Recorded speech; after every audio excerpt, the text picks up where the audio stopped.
এখানে নির্বাচন আসন্ন, এর মাঝে এরা ইচ্ছাকৃতভাবে যারা জীবিত ভোটার তাদের মৃত বলে ঘোষণা করে দিচ্ছে।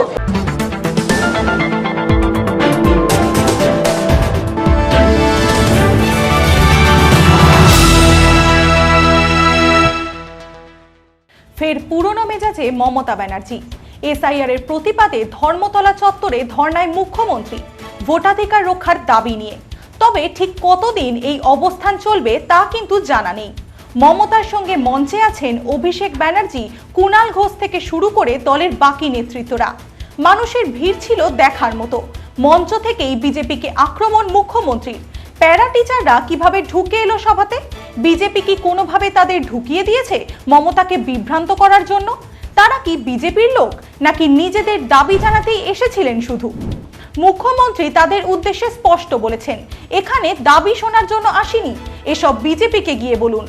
এসআইআর মামলায় সুপ্রিম কোর্টে ধাক্কা খাওয়ার পর এবার ধর্নাকেই নিজের হাতিয়ার হিসেবে বেছে নিলেন মুখ্যমন্ত্রী।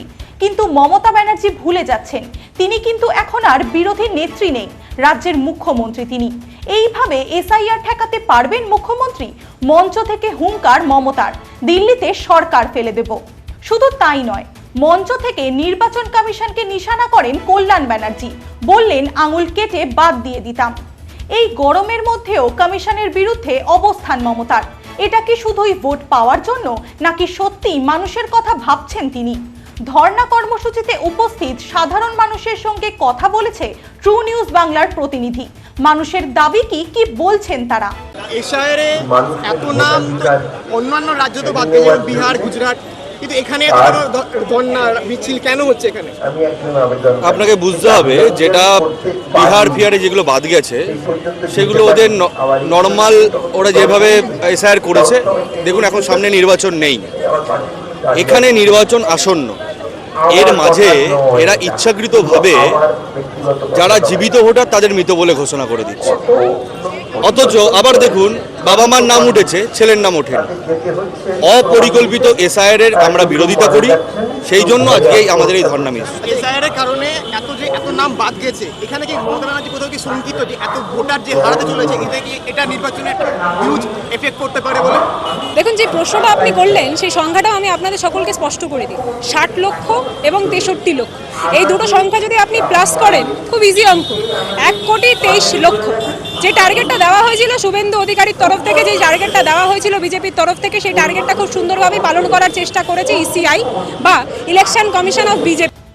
এদিকে গতকাল রাতেই নির্বাচন কমিশনকে একটা নয়, দুটো চিঠি লিখেছেন অভিষেক ব্যানার্জি। বিতর্কিত ভোটারদের নাম প্রকাশ করার দাবি জানিয়েছেন অভিষেক। মানুষের ভোটাধিকার রক্ষা নাকি ক্ষমতায় টিকে থাকা?